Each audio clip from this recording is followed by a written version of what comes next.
خۆشەویستانی کورسانی و سڵاوتان لەبێ لەگەڵ هاوکارانم بەیەکەوە پانۆرامای ئەم شەوتان پێشکەشەکەی هێواش عراق وەرێمی کوردستان دەچێتە ناو قوڵایی بانگەشەی هەڵبژاردننی ئەنجومەنی نوێنەرانی عراق لە هەرێمی کوردستانی ژێچێتی نیشتیمانی کوردستان و پارتی دموکراتی کوردستان وەک دوو هێز لە هەوڵی بەدەستهێنانی دەنگی زیاتردان دۆخی ڕەوشی بانگەشە بەرەو کوێ هەنگاو دەنێت دۆخی سیاسی بەرەو کوێ بۆچی حکوومەت هەرێمی کوردستان پێک نات بۆچی پەرلەمانی کوردستان کۆ نابێتەوە یەکێتی و پارتی ئایا لە ڕۆژانی داهاتوودا ململانێ و خیتابەکانیان تونتر دەبێ بەرامبەر بە یەکتری بەگشتی گۆڕانکاریەکان بەرەو کوێ لەگەڵ بەڕێز هەردی سەڵاح ئەندامی پەرلەمانی کوردستان گفتوگۆ دەکەم کاکەردی سڵاو لێ زۆر سپاس سڵاو لە جەنابی دیمانەت بەخێر ماوەیەکە خۆشحاڵم لە کەناڵە خۆشەویستەکەی خۆمان و لەگەڵ جەنابەت جارێککە دانیشتوین سپاس دەکەم ئێمە خۆشحاڵ دەکەم لەگەڵ جەنابەت هەمیشە گفتوگۆ دەبێت ڕاشکاوانە بێ وڵا بەتاکید حەز دەکەم حادف بێ بەڵێ لە خزمەت بۆیەش من چێژی لێ دەبینم لەگەڵ جەنابەت لە هەڵبژاردننی پەرلەمانی کوردستان ڕاستەکاندیت بووی بەڵام زۆر ئەکتیڤ زۆر دەردەکەوتی زۆر زوڵەت هەبوو ئێستا ئەو جوڵانت نبینم بۆ زۆر سپاس کاکزانە دەبی خۆشحاڵم جارێککە لە کەناڵە خۆشەویستەکەی خۆمان و لەگەڵ جەنابیشت قسە لە سەرامدێک پرس و بابەت دەکەین و بە سەریحیش ئەوەندێک کە بۆمان بکرێ جوابی پرسیارەکان دەدەینەوە من ڕاستە لەوانەیە ئێستا کەمتر بە دەرکەوم بەڵام من بێدەنگ نیم و بێ هەڵوێستیش نیم و دوورە پەرێزیش نیم بەڵام ڕاستیەکەی هەندێک هۆکار هەیە دەشمێ زۆر بە سەریحی تەبێ من پێشتریش باسم کردو و دیسانەوەش هەر باسی دەکەمەوە ئەوەندەی کە بۆم بکرێ دەمەوێت زۆر بە سەراحەت جوابی پرسیارەکان بدەمەوە چکە خەڵک پێویستی بە شەفافیت و بە سەراحەت هەیە هەروەش ناسراوی باوەڵ هەجار دەبێت لەسەرەوەش ئیدامە بدەین ئینشەڵڵا من پێشەم شتێک کاکزانە دەمەوێت ڕێز لە خۆم بگرم بەڕاستی جوان و ڕێز لە دەنگدەرەکانی خۆشم بگرم لە هەموو کاتێک و بۆ هەموو بابەتێک و لە هەموو شوێنێک قسە نەکەم چکە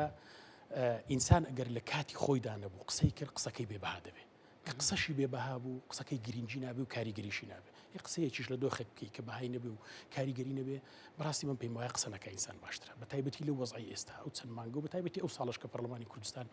هەڵبژێردراوە و پێشتریش چەند ساڵێکە خەڵکی کوردستان لە دۆخێکی زۆر دژواری ناخۆشی بژێوی ژیاندایە کە مەسەلەی موچەوانێ خەڵک پێویستی زۆر بە قسە نییە خەڵک پێویستی بەکردارە بەداخەوە وەزعی پەرلەمانیشمان جارێ لە وەزعدایکە ئێمە ئێستا نەکەوتوینە کار هۆکارێکی دیکەی ئەوەی کاکزانە جان ئێستا من سەڕێح بین حزبەکەم یەکێتی نیشتیمانی کوردستان لەگەڵ پارتی لە دۆخێکی مفاوەزاتی گفتوگۆی زۆر جددی و زۆر حەدی با بڵین زۆر بە وردی چونە ناو تەفاسیل کە من ئەوەندەی کە زانیاریم هەبێ پێم وایە لە دوای ئیتفاقی استراتیژی تاکە گفتوگۆیە ئەوە بە وردی چوونە ناو تەفاسیل هەم دیدگای هاوبەش هەم میکانزمی جێبەجێکردن هەم ئالیەتی ئەوەی کە چەند ممکنە شتەکان بکرێ و بێ لە دیدگای هاوبەشیش میکانزمی ئەوە دانراوە ئەگەر لایەک لە لایەکان خەرقی چوارچێوە بوو یان مەبادئی ئەو گفتوگۆیانەی کرد بۆیە مفاوەزات و گفتوگۆش بە تایبەتی لە نێوان دوو هێزی واسەرێکی پێویستی بە وەزعێکی تۆزێک مستەقر هەیە یعنی دەبێت ینی بۆ مانایانی ڕازیبی بەڵام بەبەست دەبێت کە تۆ خۆی لە دۆخێکدا احترامی واقعەکە دەگەیت پێویستی بە ئەرزێتێک هەیە لە ئەرزێتێکی مستەقر دوور لە تەحەشودات دوور لە تەشەنوجات دوور لە تەوەتورات بەڕێوە بچێ بووی مەسەلەن بەڕاستی یەکێتی نیشتیمانی کوردستان لە کاتی هەڵبژاردننی بانگەشەی هەڵبژاردنیشدا شعاری سەرەکی ئەوە بوو کە ئێمە دەمانەوێ ئەو خوار و خێچەی لە حکومەتی ڕابردوودا هەبوو ڕاستی بکەینەوە ئێستا لە ناو گفتوگۆداین وەکو باسم کرد بۆی ئەمە تەقدیری ئەو وەزع بکەین نابێ هەندێک شت هەیە مەسەن وەکو جاران ئێمە لە دۆخی بانگەشەدانی بۆی کە یەکێتی نیشتیمانی کوردستان ئەگەر بگاتە نەتیجە کە پارتی بێتە ژێرباری ئەوەی کە حکومەتێکی شەراکەتی حەقیقی کەەوە داوا داخوازی هەر یەکێتی نییە تەبەی داوا داخوازی یەکێتی هەڵێنجراوی ناو هەناوی خەڵکی کوردستانە کە کردوێتە شیعار و مەبادئی خۆشی و کاکزانە جان یعنی هۆکاری دیکەش هەیە من پێم وایە خەڵکی کوردستان دەنگی بە ئێمە نەداوە بەس قسەی بۆ بکەین من لەگەڵ ڕێزی زۆرم بۆ ئیعلام طبیعی ئیعلام ئێستا بەدەر لە دەسەڵاتی کەوەی کە ڕقەمیان داواتی چوارەمەیانەوە ئێستا چێبەرچەی دەسەڵاتەکانی قەزایی و ئەوانش دەکات لە ڕووی کاریگەری بەڵام لەگەڵ ئەوەشدا من مەسەلەن کەسێکی پەیامنێرێک نیم ئیعلامی نیم کە من ئەوەی کە ڕۆژانە لە تەلەڤیزیۆنەکان و لە سوشیال میدیا بزەبە ترشی خۆیکەین و بیدەینەوە بە خەڵک بزانەوە شتێکمان کردووە پەرلەمانتار ئیشی ئەوەیە زانیاریەکانی کە وەرگرت ئیشی لەسەر بکە و بیکاتە پرۆژە یاسا و خەڵکی کوردستان فیدباکەکەی ببینێ بۆیە لەو دوخانەدا ئینسان کەمتر لەوانەیە دەرکەوێ بەڵام بەداخەوە وەزئی پەرلەمان لەو دووخەدایدنا باشە ئەگەر تۆ ئەوە ڕوونت کردەوە کە دەکەوتنت بەو شێوەیە بۆ بۆێنیتە بۆ لە پەرلەمان هاتوچۆ پەرلەمانت نیە خۆ تۆ دای پەرلەمانی کوردستانی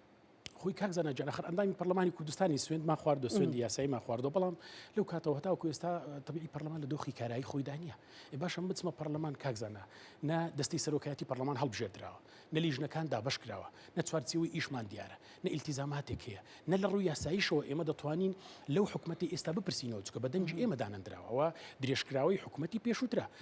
باشە لە دۆخێکی وادام بچمە پەرلەمان یعنی دەبێت بەس بچم چا بخۆمەوە قاوە بخۆمەوە یعنی خۆ پەرلەمان چاخانە و قاوەخانەی نە بچم دەیدانیشم کاتێک پەرلەمانتار دێ بچێت دەست بە ئیش بکە بەداخەوە تەبیعی کە پەرلەمان لەو دووخەدایە من لێرەدا گەوەکو پەرلەمانتاری قسە بکەم بەڕاستی یعنی گلیم لەوانە لە حزبەکەی خۆشم هەبێ لە پارتیش هەبێ کە نابێ پەرلەمان بکرێتە قوربانی بەڵام من باوەڕم بە ئەوە نییە بچم لە دانیشم پەرلەمان وەکو چاخانەیەک و قاوەخانەیەک تەماشاکەم پەرلەمان بۆ کۆ نابێتەوە کەوایە مادەم گلید لە حزبەکەت هەیە و مەسەلەن پەرلەمان شوێنی یاسادانانە بە دوواداچوونە وردەکاریە و ڕقابێ بۆ کۆ نابێتەوە کاکزانە جانەگەر زۆر ئەوەندی کە زۆری لە خۆم بکەم بە سەراحەت جواب دەمەوە بەداخەوە گلەیی لە حزبەکەی خۆشم دەکەم گلەیی نەدەبوو لە پارتیش و لێچەتیش لێرەدا ئەو باڵین من پێچە حزبەکەم باڵین دانا وەکو پەرلەمانتارە قسە دەکەم پەرلەمان گەورەترین دەسەڵاتی سیاسی و یاساییە سەرچاوی شەرعیەتدانە بە هەموو مؤسسەکانی دیکەی قەزایی با بڵین حکومی جێبەجێکردن دەستەکان هەموو باشە پەرلەمان بکەوێتە ژێر پرسیاری شەرعیەت کە سەرچاوی شەرعیەتدانە بە دەسەڵاتەکانی دیکە مؤسسەکانی دیکە هەتا سەرۆکایەتی هەرێم سەرۆکایەتی حکومەت هەیئەی قەزایی ئەوانە هەموو لەژێر پرسیاردا دەبن دەبوو بە هەر تەبریرێک بایە لەژێر هەر مبەڕیرێک بایە بە هەر هۆکارێک بایە نیانگەیان بایە ئەوەی کە پەرلەمان بەو دۆخەدا تێپەڕێ من ڕێی خۆشم تەبیعی بۆ حزبەکەی خۆشم نووسیەوە لە پەرەگرافێکدا هەر لە بیدایەتی دەستپێکردنی گفتوگۆکان من ڕێی خۆم بۆ ئۆرگانەکانی خۆمان نووسیەوە بۆ مەکتەب سیاسی و سەری خۆمان نووسیەوە ئەی دەبوو زیاتر گرنگی بەو نە دەکرا ئالیەتێک دابدرێ مەسەلەن پەرلەمان بە وەکو ئەو عورفەی کە لە خولی پێشوشکرا با دەستە سەرۆکاتی هەڵبژێردرێ بە لیژنەکان دابەش بکرێ بە کاتیش بێ هەتا ینی ئەو شتانە بکرێ بۆی پەرلەمان خەریکی سکێچە ئەساسیەکانی خۆی بێ خطوط عامەکانی ئیشی پەرلەمانتارن دیاری بکرێ یعنی تووشی شەلەل نەکرێ پەرلەمان چونکە متمانە لە حراجیشی دروست نەکردەوە بۆ ناوانی پەرلەمان بێلەوە ئەمن لە خەمی ئیحراجی پەرلەمانتار و شخصی دانیم با ئێمە ئەو کێشە نییە قەوارەکەمان ئێستامە قونسڵخانە هەیە لە وڵاتانە ڕووی کوردستان کراوەتەوە بە ڕووی دەرەوە دەبینین کە هەڵبژاردنێک کراوە مؤسسەکانی هەتاوکو ئێستا مەسەلەن پەرلەمان کۆ نەبووتەوە ئەوە بۆ ڕووی دەرەوە لە ڕووی شەرعیەتەوە لە ڕووی قانونیشەوە هەم پرسیارە و هەم بەڕاستیش پێ بڵم کاکزانە کە پەرلەمان ئیشەکەی چیە وەزیفەی یاسادانانە وڕقابەیە و بجێ باشە گەتو ئەو شتانە نەبێ حکومەت یعنی وەکو بە میزاجی شخصی و بە کەسی بەڕێوە عورفێ زۆرێک لە حکومە عورفی بەڕێوە دەچێت باشە کاکردی بە حکومیەوەی کە جەنابەت ئەندامی پەرلەمانی کوردستان لە فراکسیۆنی یەکێتی گفتوگۆی نێوانی یەکێتی و پارتی بەچی گەیشت مەسەلەن خۆ دەبوو لە گفتوگۆکەدا شتێک بگەیشتمانە نەتیجەیە کە پەرلەمان کۆ بێتەوە پەرلەمان دەستێکی سەرۆکایەتیە بێگر کاتیش بێ لە خولی ڕابردوو ئەومان بینی ئێستا گفتوگۆی نێوانی یەکێتی و پارتی گەیشتۆتە کوێ بۆ لە شوێنێک بوەستا ڕاستەکەی کاکزەنا من تەبیعی ئەندامی پەرلەمانی کوردستانم بووە مخەوەلیش نیم بە ناوی یەکێتیەوە قسە لەسەر ئەو بابەتە بکەم لەوانەیە زانیاری پێویستیشم نەبێ لەسەر بەڵام بای ئەوە خۆ وەفدی دانوستانکارەکانی پارتی دموکراتی کوردستان دێ قسەیان دەرکاند کوتیان مثلا بای ئەوە توانی مەسەلەن خۆشت باسی ئەوت کرد کە یەکێتی و پارتی لە گفتوگۆیەکی زۆر جددی و بەڵێ تەبیعی خۆشبەختانە ئێستا یەکێتی نیشتیمانی کوردستان گوتەبێژێکی و قسەکەرێکی باشمایە کەسێکی کە بە تەجروبەی پەرلەمانی کاروان ڕێزم هەیە لێرە بۆی لە دوای ئەو تەجروبە و گەنجینەی کە کاک سەعدی ئیسلاومان هەیە بۆی بەجێهێشتوین ئەوە لەوانەیە ئیشی ئەوان بێ لە چوارچێوەی بەرنامەیەکدا گەر پێویستی کرد قسە لەسەر تەفاسیلی گفتوگۆ بۆ ناگەن بەڕێکەوتن بەڵام ئەوەی کە بەبیرت تێنامە ئەوەی کە کاک شەهاب وە بزانم کە ئەندامی لیژنەی دانوستانکاری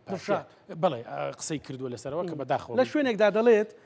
سەرۆکی یەکێتی نیشتیمانی کوردستان پێکنەهێنانی حکوومەتی کردوتە دەستکەوتێک هەر بەڕاستی و بۆ یەکێتی دەستکەوتە پەرلەمان کۆ نەبێتە حکوومەت پێکنێت یان شتی تری لە پشتە بەتاکید دەستکەوتە بەس بۆ دەستکەوتە دەبێت پرسیارکەین بۆ دەستکەوت باشە حکوومەتێک ئێمە پۆڕکار جیاکار خۆسەپێن عینات کە جیاوازی لە مابینی خەڵکی کوردستان دەکات لە شارێک بۆ شارێک لە هەوڵاتیەک بە هەوڵاتێک هەمومان کوردین باشە یەکێتی کە ڕێگر بووە لەو عقلیەتە و ڕایگرتووە نەیهێشتووە ئیدامەی خولەکانی پێشوو عقلیەتی پێشوو ئێوە چۆن دەستکەوت نییە ئەی ئەگەر بە میزاجی ئەوانمان کردبایە هەروەکو خولەکانی پێشوو ئەو حکومەتە دروست بایە کە پێشتر هەیە کە خەڵکی کوردستانی بێموچە کردووە کە جیاکاری دەکات کە قۆڕقکاری دەکات بە تاکید ئێمەوە بە دەستکەوت دەزانین خۆ دەستکەوتەکە جەنابی کاک بافڵ کە سەرۆکی یەکێتی خۆ بەتەمان نییە نەبێتە سەرۆکی هەرێ بنەکانی بۆ سەرۆکی حکومەت لە خەمی خەڵکی کوردستاندا کە ڕایگرتووە کردووە خۆ منفعتی شخصی کە بافڵچیەکە حکومت لە خزمەتی خەڵکە و دوای ئمە ئیلتزامێکمان هەیە بەرامبەر بە خەڵکی دەستکەوتی شخصی دەستکەوتی حزبی نیە بەڵێ دەستکەوتێکە بۆ خەڵکی کوردستان کە ئەو حکومەتە خوار و خێچی کە پێشتر پارتی و خۆی پێوە گرت بوو کە لەسەری بڕوا ڕاستی کەینەوە ڕاستکردنەوەی ڕێڕەوەی حکومڕانی شعاری گەوری ئێمە بۆ لە هەڵبژارنەکەم بە تەکید هەنگاوی یەکەممان بۆ ڕاستکردنەوەی ڕێڕەوەکە ڕاگررتنی ئیدامەکەیە ئێستا ڕامان گرتووە بە کاک بافڵ بە نەسی ئەتیبار مەسەلەن لە هەولێرەوە پەیامێکی ڕوون و ڕاشکاوی گوت کە هەتاوەکو نەزانین حکومەتەکە لە خزمەتی خەڵکدایە بە تاکید نایڵین حکومەتێک پێ بێ بە هەمان نەمەت و عەقڵیەتی جاران بەڵامەوەی پارتی مەسەلەن بە زۆری قسە دەکات مەسەلەن لە شوێنێکدا هێمنەورامی دەڵێت کە ڕەنگەوەی ئێستا دەیدەینێشێتی لە دواییدا ئەوە شی نەدەینێ ئەمە نەزانم جۆرێک لە نەوعێک پێوە دیارە پێ بەشە خێرەکە لای ئەوانە و دابەشی دەکەن بە ئارەزوی خۆت مەسەلەن ئەمڕۆ ئەوەندە دەدەمێ بەیانی میزاجم گر باش کەمتریان داخەوە پارتی لە ڕگە ڕێزم بۆ برایانی پارتی هیوادارم لەو غەفڵەتە بە ئاگا بێن ئەوان هەر بە عەقڵێتی 50 کورسیە زەوەرەکەی جاران قسە دەکەن وەدەزان 50 کورسیەکان هەیە کاکە 50 کورسیتان نەماوە ئێستا ئێوە 39 کورسین لە ڕێژەی 100 کورسی یعنی لە 100 کورسی 39 کورسیتان هەیە 50 جاران نەماوە ئەویان دەکرد بە تەلەفۆنێک خاتونە قاوەچیەکە و ئەوەگە کۆ دەکرد و زۆری نەچم زەوەریان پێک دێنا ناتوانن حکومت پێک بێنن و ڕاشمان گرتوون بۆیە دەبێت بایی حەزمی خۆشیان قسە بکەن و پۆستیش مڵکی ئەوان نییە تاپۆی ئەوان نیە ئەوان خۆ ئەوان خواز نینە ئەو پۆستە مافی خەڵکی کوردستانە و معیار هەیە مقیاس هەیە و چوارچێوە هەیە عرف هەیە واقعی حال هەیە و بیرکردنەوە لە داهاتووی ئەو هەرێمە هەیە ئەگەر عقلیەتەکە عقلیەتی ئەوەیە کە بە شەراکەت ئەو وڵاتە بەڕێوە بچێ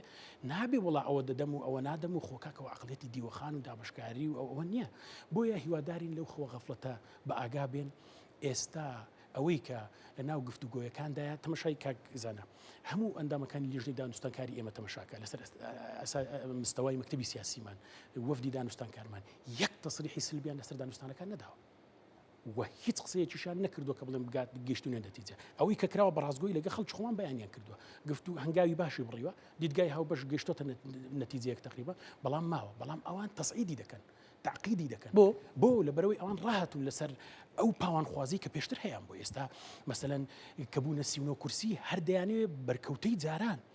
ئەوی کە خولی پێشوو کردیان 4 کورسی بۆ حزبەکان بەجێ دێڵن و هەموو جنگە سەرێکیەکان و ئەساسیەکان لە ئیقتصادی لە عسکەری لە ئەمنی لە عیلاقاتی هەمویان بخۆیاندا لە ئەرز و ئەو هەموو بخۆیاندان ئێستا جواناکەن ئێستا لەوانێ بە خۆگە پارتی لێ بگەڕی بەرەوە هەموو کاتێکەوە دەکە هەر عقلیەتەکەی وایە بەڵام یەکێتی ڕای گرتووە دڵنیا بە ئەگە پێیان بکرابایە لە مێژ بوو بە هەمان مڕاعاتی دۆخەکە دەکەن یان پێیان ناکەن ناتوانن بیکەنەوە ڕێژەیە ئەوە ڕقەمە خۆ ینی ئەگە پێیان کرا بە دڵنیات دەکەمەوە ساڵگرانە دەوەستە دڵنیات دەکەمەوە کەسبینی ساڵێک نەزم و نیزامی نزیک دەبینەوە لە ساڵێک بەڵە سبینی دەکاتێ ساڵێک بە هەمان ئەو نزم و نیزامی جاران حکومەتیشیان پێک دێنا بەڵام بە تاکیدەوە جێی ئومێدی خەڵکی کوردستانیشە کە حکومەتێک لەدایک بێ کە شەراکەتی حەقیقی تێدا بێ و مبادئەکەی خزمەتی خەڵک بێ و جیاکاری نەکا لە مابینی شار و شارۆچکەکانی هەرێمی کوردستان و گوندەکان خەڵکی هەوڵاتانی خەڵکی کوردستان زۆر باشتر با تەخیرتر لەدایک بێ بەڵام حکومەتێکی بەپەلە پرۆزە و ئەوە پێگنەیە مثلا ئیتفاقەکانی پێشتر کراوە گفتوگۆیەکان کاکزانە لە حتا تەنانەت لە ئەوەندی ئەمە زانیاری مێ لە ئیتفاقی استراتیژیش زۆر نەچوونە ناو تەفاسیل زیاتر تۆزێک عمومیات بە بەس ئەو جارە زۆر چۆتە ناو تەفاسیل میکانیزمی زۆر ئەوەدان درراوە ینی ناکرێ هیچ لە بانگەشەی هەڵبژارنی پەرلەمانی کوردستان کۆمەڵێک گواتوو بەڵێندرا بەڵێ پێت وایە هەمووی لەناو ئەو تەفاسیلە جێگە من ناتوان بڵم هەمووی بەڵام بەشێکی زۆر بە تاکید یعنی ئەوانی کە یەکێتی نیشتیمانی کوردستان مەبادئی ئەساسی بوون بە تاکید جێ کردوتەوە لەناو ئەو دیدگای هاوبەشە بە تاکید یعنی هەندێک شتی هاوبەشێ مشتەرەکەی خۆ هەموو شتێک هەر جیاواز نیە 100 دەرەجە لە یەکتر جیاواز بی دیدگای هاوبەشەکە بەڵێ یەکێتی بەشی زۆری شتە هەر ئەساسیەکان ڕەکیزەی ئەساسی و مەبادئی ئەساسی ئەوەی کە لەلای یەکێتی مەبادئی بووە بە تاکید لەناو دیدگایەکە جێکراوەتەوە من ناشمێ زۆر لە سەر تەفاسیلی دانوستان قسە بکەم بەڕاستی ئەوە بەس یعنی ئەو بۆ من سەرنجڕاکێش بووتت ئێمە لەسەر ئاستی باڵا دەتواندرایەتی هەرچەدە پێشتر یەکێتی زۆرجار مەسەلەن دزە بە معلومات دەکرا و مەکتەب سیاسێک دەهات قسەی دەکردوانە ئەم جارە پێت وایە بۆچی پارتی دوو کەسی هێنا دەلالەتی فشارە دەلالەتی گوشار دەلاتی زەختیان لەسرە دەزانن ئەوەی کە لە مێشتیاندا بوو لە عقلیەتی خۆیاندا بوو دای ڕێژن و دایان ڕێشت بوو بۆیان ناستە سەر بە تاکیدەوە بەوادری فشارە لیان دەردەکەوێت کە لەوێ قسەیەک دەکات مەکتەب سیاسیان قسەیەک دەکات ئەندامی لیژنەی دانوستانکاریان قسەیەک دەکات تەماشای مستەقڕی ئەندامانی لیژنەی دانوستانکاری ئێمە بکە یعنی تەکتیکی نییە شتەکانیان بڵم بە تەکتیک و بە یابینی و قوڵەوە هاتبن ڕێبدەن و مخاطبەیەکی بکەن دەڵم یعنی ئەوانە ئەگەر بۆیان کرابا لە مێژ بوو ئەو حکومەتیان بە هەمان عقڵەتی جاران داڕشت بوو بەڵام پێیان ناکرێت بەڵێ باشە لە هەولێر کاقوبات ئەم جارە سەرپەرشتی بانگەشە دەکات گەرم و گوڕیشە بەتاکیت هەڵسەگانت بۆ کارەکانی سیاو فترەیە کە وڵام بەتاکیت طبعی کاقوبات کە هاتۆتە هەولێر هەندێک دەلالەت هەیە مثلەن کوڕی جنابی مامە و سەرپەرشتیاری سکرتارێتی سەرۆک مامزەلالە و تەجروبەیەکی قاڵوقوڵی لە مەسائلی حکومڕانیدا هەیە من بەڕاستی شخصیش و ڕێیەکانی کاقوباتم زۆر بەدڵە کەسێکی مجاملەی کەمترە کەم گۆیە و لەسەر خۆیە و زیاتر پیاوێکی کردارە مجاملە و ئەو شتانی کەمترە کە هاتۆتە هەولێر دەلالەتی گرنجدانی یەکێتیە بە هەولێر و خودی با بڵین کاقوباتیشە بە هەولێرەوە خەڵکی هەولێریش و ئێمەش بە هەموو فیئەکان لە خزمەت و لە پشتی کاقوباتدا دەبین و دڵنیام خەڵکی کوردستان و هەولێریش بە تایبەتی زۆر خۆشحاڵ و نەتیجەی زۆر باش هەستەکەی تۆزێک دابڕانێک لە نێوانی شێتی و خیتابی هەولێرە یان جەماوەری هەولێرە خیتابی یەکێتی و جەماوەری هەولێر ئەم قەتع زۆر جار دروست دەبێت بۆ پەیوەندی بە دەسەڵاتەوە هەیە کە نییە لەوێ من نازانم مەسەلە قەتعکە بزات مەبەستت چییە بەڵام گلەی هەیە بڵێ خەڵکی گلەیەکان چاوەکەی چێ دەلالەکەی چێ ئەسبابەکەی ئەوەیە کە خەڵکی یەکێتی لە هەولێر زۆر هەبووە بەڵام ڕاستی پارتی بە ئەنواع و ئەشکالی گوشار و زەخت و ئیغڕائیات و تەنگە تاوکردن ئیشی کردو لەسەر خەڵکی یەکێتی لەوانەیە کەم تەرخەمێک هەبوو بێ سخاوەتی یەکێتی ئیستیغلال کرابێ لە زۆر دۆخدا مثلەن کەوایان لەوە کردبێ بەڵام ئەو جارەکە لەسەر ئاستی با بڵێن کاقوبات کە خۆی سەرپەرشتیاری لەو مستەوای هاتووە سەرپەرشتیاری بازنەی هەولێر دەکات دەلالەتێکی زۆر گەورەیە کە یەکێتی هەولێر بە سنتەرێکی زۆر گرنگ دەزانێ و بەئایخی زۆری پێدەدا کە خۆی هاتووە ئێستا تەماشای حملەی کاقوبات کرد یعنی تەجەموعی زۆر زۆر زۆر نزیک لە خەڵک زۆر ینی بێڕتوش لەگە خەڵک دادەنیشێ و نزیک دەبێتەوە و داوا و داخوازی خەڵکەوەری دەگرێت گوێ لە ڕادەگرێت ئەوە نزیکترین یان ینی ئەمەلێکە بۆ خەڵکی هەولێر بەڕاستی بۆ یەکێتەکانی هەولێر و دڵیشمان پێی خۆش حماسی دروست کردو مەسەلە لەو خۆی بینی بێت حماسی حەزبی و خۆی حماس نازانم یعنی ئەمن ئەوە هەندێک دۆخەیە دروست دەبێت بەڵام متمانە لەسەر متمانەکەی بەڵێ بەتاکید ئەتوکە حماسێکی متمانەی بۆ ئەوەی کە کاقوبات دەزانی چۆنە هەندێک سیفەتی تێدا هەیە وەکو باسم کرد کە پیاوێکە ینی بەڕاستی پیاوی کردارە شتێک کە دڵێ من لێم دیوە سەراحەتە شت جێبەجێ دەکە و دوایە کاقوبات تەجروبەی حکومڕانی هەیە کە هاتۆتە هەولێر ینی پیاوی یەکەمی تیمی حکومەتی یەکێتیە ئەو تەجروبە دوور درێژەی لە کای حکومڕانیدا هەیەی لەوانێت تۆزێک فراغەکە و بێ من کەسێکی وا لە مەجالە لە هەولێر پێشتر نەبووە کە زۆر بەو دەرجە نزیک بێ بۆیە ئەو گرنگجیدانی شخصی کاقوبات من دڵنیام ڕنگدانەوەی زۆر ئیجابی دەبێت لە هەولێر و ئەوەی کەم بەڵێ ئەوەی کەم دەیبینم بەڕاستی خەڵک خۆشحاڵە و تەغیراتی هەموو کاتێک باشە ئەوش لە هەولێرە بەڵام دیسان کا کردی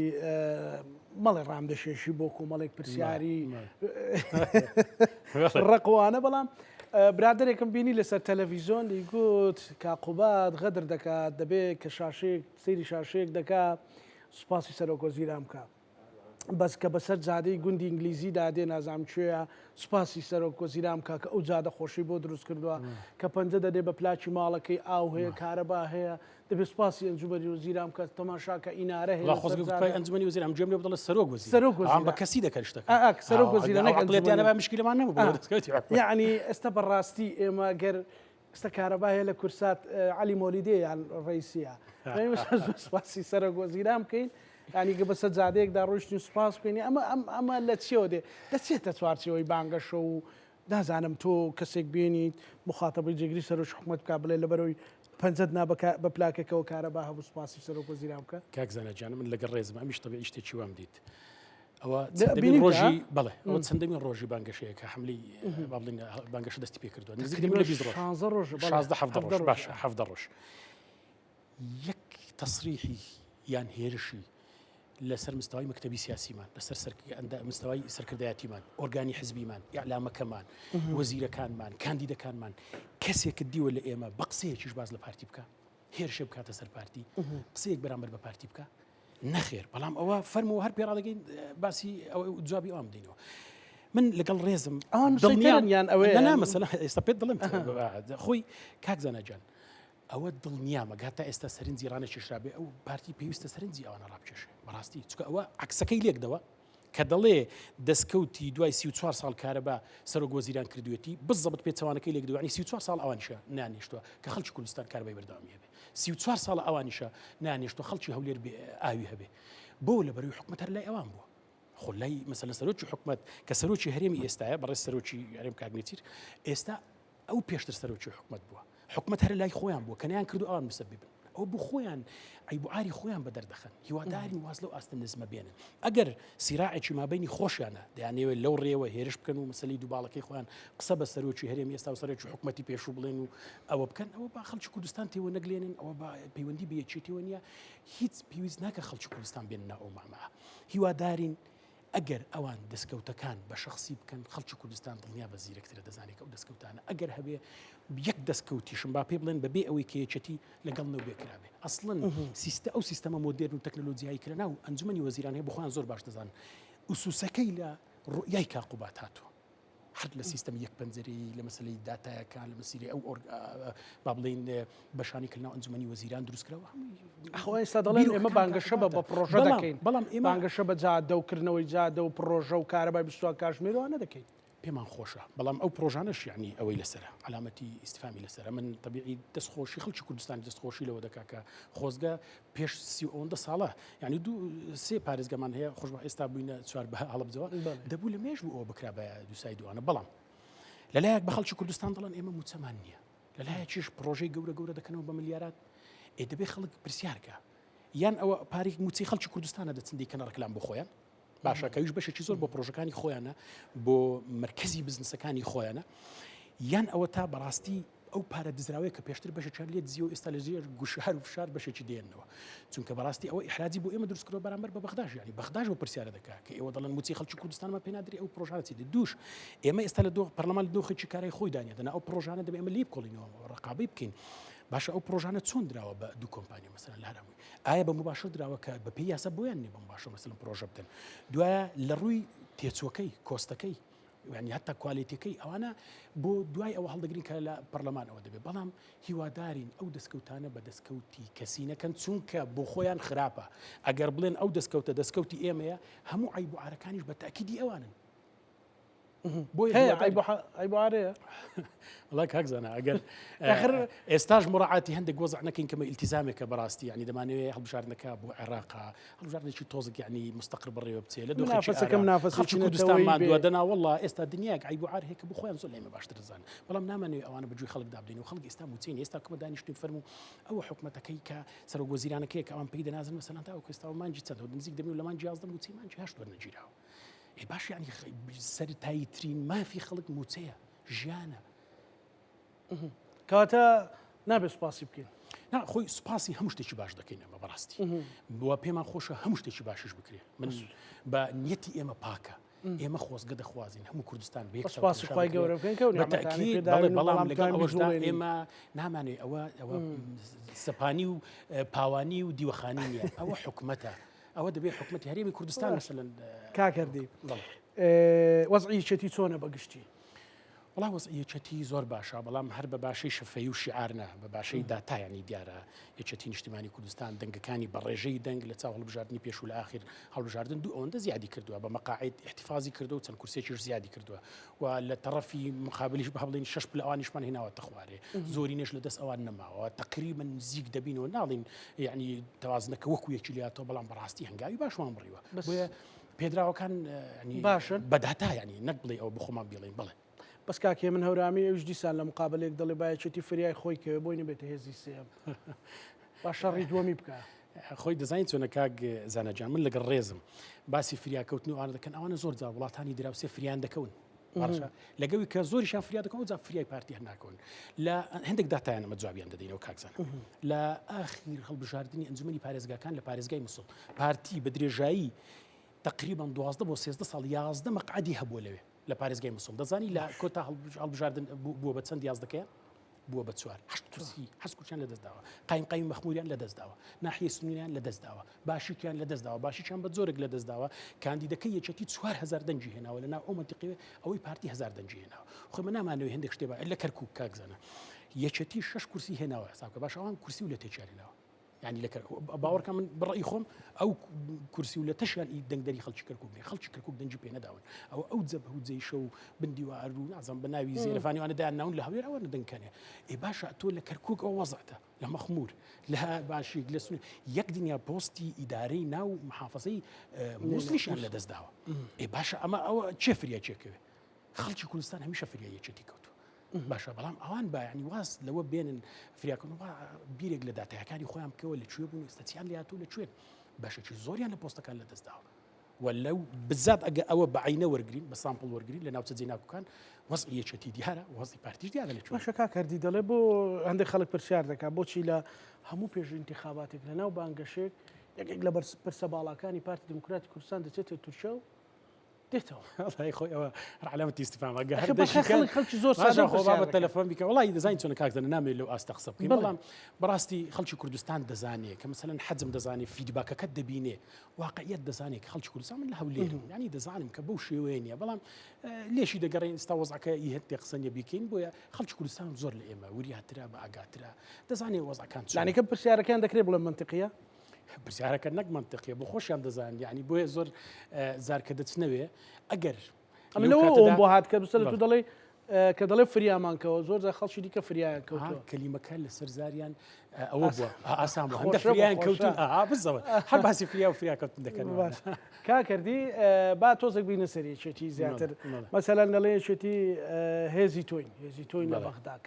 هێزی یەکێتی چیە لە بەغدا مەسەلەن والله ئەو دروشمەیەکێتی پێم وایە دروشمێکی زۆر واقعیە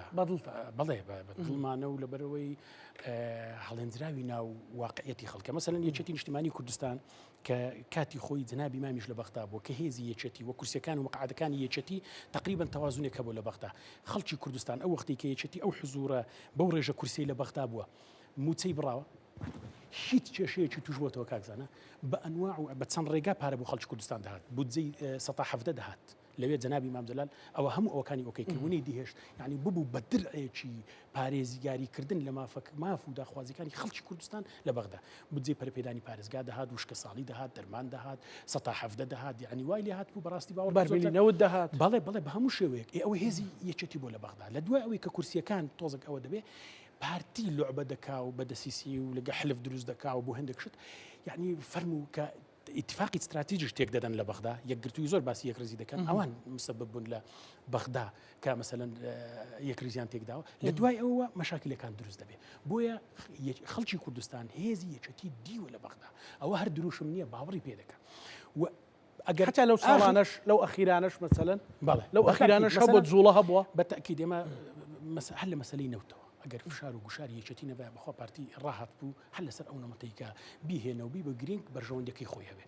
لە مەسایلی موچەش خۆمە ینی نامانوێت دیسان باسی دەستکەوتەکان بەس واقعی حالە یعنی ئەوان دەچن تعقیدات دروست دەکەن تەسعیدات دروست دەکەن لەگەڵ بەغدا تەشەنوجات دروست دەکەن و دوژمنی وەهمی بە ناوی قەزیەی نەتەوەیی دروست دەکەن بۆی تەقوی خۆیانی پێ بکەن کە ئەساسیش داوانیە هەمویان دەڵێن ئێمە عێراقین و ئەوەینەوە بەپێی ئەساش وایە بەڵام لە کاتێکدا بۆ تەقوی خەڵکی خۆیان مۆزوعێکی نەتەوەیی دروست دەکەن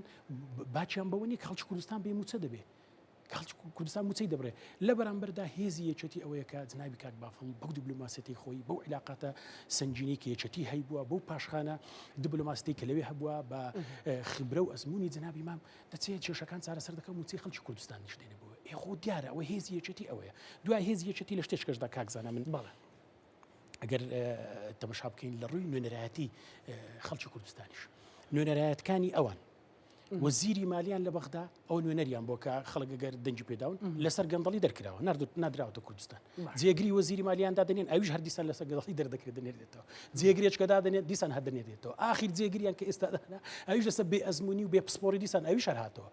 وەزیری خارجی ئێستایان کە لە کاتێکدا ئەو باسی بەراوردێک دەکەن لەوان بەڵێ لە نوێنەرایەتی خەڵک بۆ دەنگ بدا مەسەلەن بە ئەوەی بێچێتی بەڵێ بۆ دەنگ بدا ئەوە پرسیارێکی سادەیە ئەوە نوێنەرایەتەکانی ئەوانن لە بەغدا لەسەر گەندەڵی هەموو دەنێرنێرەوە پۆل وەزیر ئەوان شتێکێک جێگری وەزیری خارجی بە ئەوم لەبیر نەچێ ئێستا گەورەترین دۆسیە گەندەڵی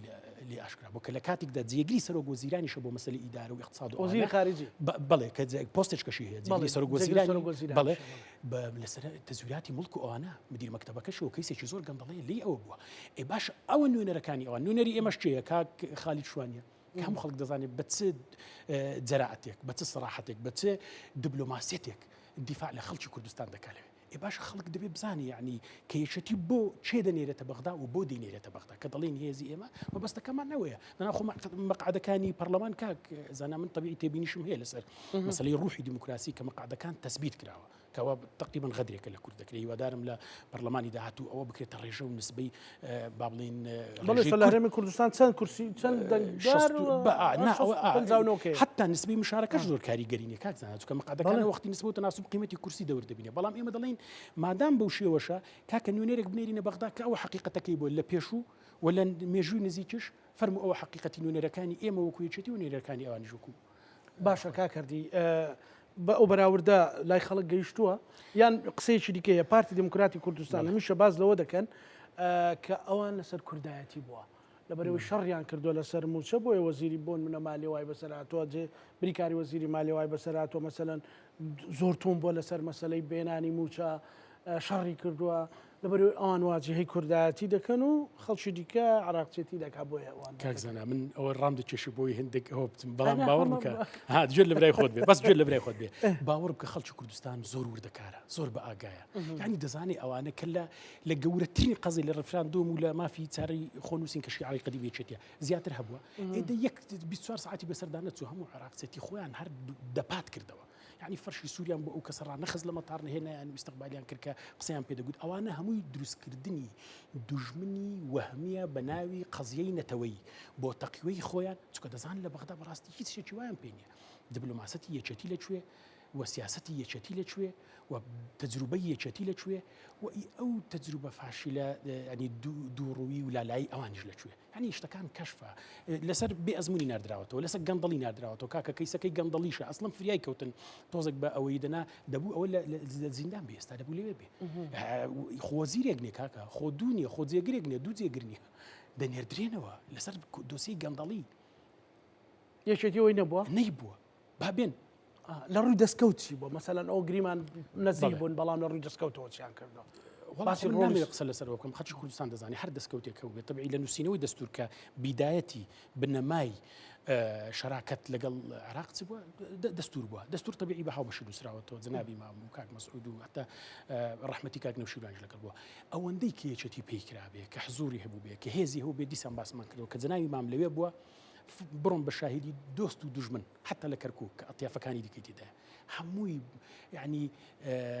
بيشوازيان لسياستي يشتي كردوا واو كاتي كي يشتي حزوري هبوا ما فكاني خلشي كردستان لاوز دابوا يعني بهيج شويه عرقلب وخلشي كردستان دو او وقتش اوان هرداني نسمى مسلينو تو او زور مليك كرديانو كانوا تكفروا استاوت 1 مليار دولار خلشي كردستان زراريتي ولاتي شي دراوسي بيبر بو ابو خواني بيتسونا كشكلاني فلكو خلشي كردستان ايش قرض داره وبيموتسشا بويا اوانه هیچ وقت كبرجوندي خواني تيدانه به كمصلحتي خواني تيدانه به اي حزب كان وعائله كان تيدانه به طلنيا به هيك معياري كم بيوري كم او لا يوان كقباد لا بانگش بینیم هندێک ڤیددیۆکانی دەڵێ هەر بێچێتیت بسپێرن بێچێتی دەکرێت بێچێتی دەکرێت لە داهاتوو کردوشێتی لە مێژووی نزیک کاکە ئەوان لە ڕۆژی جەژن هەر تەمەشای ئەو نمونە سامپڵە بەسیتەکە لە ڕۆژی جەژن سەرۆکی حزبەکەی ئەوان لەگەڵ ڕێزمان بۆیان هاتووە پەنجە ڕادەوەشێنێ بەبێ ئەوەی دۆخی دارایی و بژێوی ژیانی خەڵک لە بەرچاو بگرێت کە جەژنە کە بێ موچەیە کە دووسێ مانگە موچەی وەرنەگرتووە تەشەنوجات دروست دەکات لە بەغداوە تهدید دروست دەکات تهدیدی بێبنەماش خەڵکی کوردستان لە ڕۆژی جەژن بێ موچە دەکات یەکێتی نیشتیمانی کوردستانیش سەرۆکەی دەچێتەوە لە بەغدا شەڕی موچە و بژێوی ژیانی خەڵک دەکات يعني ئەوە نمونەی واقعین کە دەڵێن بە ئێمەی بسپێرن بە تەکید لە ڕووی نەزاهەتەوە باسمان کرد ئەوان ئەو مەلەفە گەندەڵیەکانە هێ تەماشای نوێنەرەکانی خەڵک تەماشای پارێزگاری کەرکووکمان بکە کاکزانە يعني ویستمەوە بکەمە سەرەکی زۆر تا دەوترێ کاکردی دەگوترێ یەکێتی هەر شعاراتی هەیە پشت بە ڕابردووی دەبەستێ بە مێژوەکەی دەبەستێ بە سەروەریەکانی دەبەستێ ئەوە ئۆکەی تا ئێرە ئۆکەی بەڵام لە حکومڕانیە دەست و پێسپیا باشەوە نمونەی هەیە کاکە ئێمە نا يارو نيارمان لكركوك بروتا مشاكل لو تي كانوا ناري اما طبيعي باوان حتى استاج معرقلين حتى استاجنا هاتون بو كرسي ولا تشوات سون دستيان لقل خنزر وجماعتي ككلشان ولاتي كدراوسيه بس بو اوي فشل با كرد طبيعي من كتلين خو محافظ خو يقصيك بلى كنالين يتشتيج لي براستي كرديات دكين لي باشا كبس فشل با كرد بينن تكا ليدان ليتشتي يعني ليدان لكرد کە زۆرترین کورسی تێناوە بەو وەزعشەوە کە لەوێ بە هەموو شێوەیەک عەرقەلیان بۆ یەکێتی نیشتیمانی کوردستان دروست کرد بۆ پارێزگارەکەیان دروست کرد کە وەڵڵی یعنی دژمن بیبینێ دەزانێ شایەتی بۆ داکەوە پیاوێکی میهەنی پیاوێکی بەسیط پیاوێکی خەمخۆر پیاوێکی خزمەتکار پیاوێکی یعنی ئەوەی کە لە توانای داهبێ بە سادە ئێ باشە یعنی ئەوە واقعی ئەوانە هەمیشە لەگەڵ دووبەرەچی و لەگەڵ ئەوە بوون بەس دیسانەوە پێت دڵم بانەتی ناو تەفرەقەیە واقعەکان و نمونونەکان لەکن خەڵکی کوردستان ئاشکرایە و ڕوونیشە. باشە پارتی دروشمەکانی هاوسەنجی و سازان و ئەوانەیە وڵا خۆزگە ئەوەی کە کردویانەتە دروشم تەبێ و لە مێژە و قسە دەکەن لە سەرزاری سەرۆکەکەیان لە هەموو بەیان نامەچیان تەمەشایان کە ئی پێشتریشان ئی چەند ساڵ پێش ئێستایان لە گوتاری ئێستاشان کە دەیان ناو خۆزگە ئەو سازان و ئەو هاوسەنجی و ئەوانە خۆزگە لە کوردستان بیان کردبە بزانە کوردستان کێشەی دەبوو لە کوردستان پێچەوان نەباوەڕێن بە سازانە نەباوەڕێن بە هاوسەنجە نەباوەڕێن بە هاودەنجە نەباوەڕێن بە هیچ شتێک نییە لە بەغداش داوای دەکەن باشە تۆ لە کوردستان بسازێ بزانە چ هێزێکت دەبێ بەرامبەر بەغدا گوشارێکت دەبێت کە لەگەڵت دەسازێ ئێستا کورد ئەوە قسێکی کاک حەمەی حاجی محمودی ببیرهێنام لە میدیا تیڤی وابزانام ئی ساڵانێکی زۆر لە نەوەتەکانە باز دەکات دەڵێت پارتی هەر جارێک شیعارێکی گوت عکسەکەی دەکات هەر جارێک کوتی شەڕ دەکەم و بزانە ئاشتی هەر جارێک کوتی ئەو پرۆژ دەکەم و نایکە کە کوتی نایکەم دەیکە کە ئەو اتفاق ئەو دروشمەشیان هەڵگرتووە دڵنیا بە ئەو پێچەوانەکەی دەکەن دەنا خۆ دیاریش لە کوردستان لەگە یەکێتی دەسازێت لەگە هیچ حزبێک کوا دەسازێن هەر ئەویان دەوێت پاوان خوازیان دەوێت بۆی ئەوە دروشمێکی یعنی لەگەڵ ڕێزم بێم نەما وەلو من نامانێ قسە لەسەر دروشمەکانی وام بکەین مەشغوڵی با بڵین مەبادیئەکانی دڵنیایی یعنی مەسەلەن دوای ئینتیخاباتێک ئەگەر یەکێتی 20 کورسی بەسەرەوە یان هەر ڕقەمێکی هێنا مەسەلەن دوای فترێک دوای ساڵێک مەسەلەن بانگشتی بەڕێزت کەم ئەو هێزەی یەکێتی بۆ منفعەتی خەڵک بۆ سوودی خەڵک بەکاردێ لە وڵا لە معیارمان بدەن وڵا محکەمەمان بکەن نوێنەرەکانی ئێمەش لەژێر ڕقابەی خەڵکدا بن و پێشتریش هەروە بوونا باسیشمان کرد کە لە بەغدا تەجروبەکەیان چۆن بووە بەڵێ ئەرەوەڵا پێمان خۆشە و دڵنیاشین ئەو نوێنەرانی کە هەڵبژێردراون نوێنەری ڕاستەقینی خەڵکی کوردستان دەبن و بێت جیاکاری و بێت جیاوازیش یعنی بەرگریکاری مافەکانی کورد دەبن بە هەموو کوردستان بەڵام بە دیبلۆماسیەت بە دروستکردنی تەشەنوجات نا بە تەسعید نا بەپێی دەستور لە چوارچێوەی قانون بە تەفاهم چکە ئێمە هەرێمێکین لە ڕووی دەستوریەوەش ناو عێراق داینە تاوەکو ئێستا قسەکانی سەرۆک بافڵە ڕۆژی دوێنێ لە سلێمانی لە بانگش دەستپێک ئەو ڕالیانی ئەو کەرنەڤاڵانەی دەیکا تیجاهێکی عراقیانەی هەموو گشتی بڵێ قەتیس نەبوو لە پارێزگایەک لە هەرێم لە گشتی بوو بۆ عراقی بوو پێت وایە ئایندە دەبێت لەوێەوە بێ قوڵای استراتیزەکە دەبێت لە بەغداوە تەکید کاک بافڵ لە بیدایەتی دەستپێکردنی بانگەشەی هەڵبژاردن نازانم چەند ڕۆژێک پێشتر بوویان لەناو یەکەم ڕۆژدا بوو لە هەولێرەوەی ئەعلانی کرد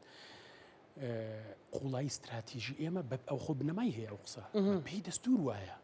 کاک زانە خۆەوە شتێک نی ئێمە بۆ خۆمان اختیارمان کرد بێ ئێمە ئێستاش کێشەی دەستوریمان لەگەڵ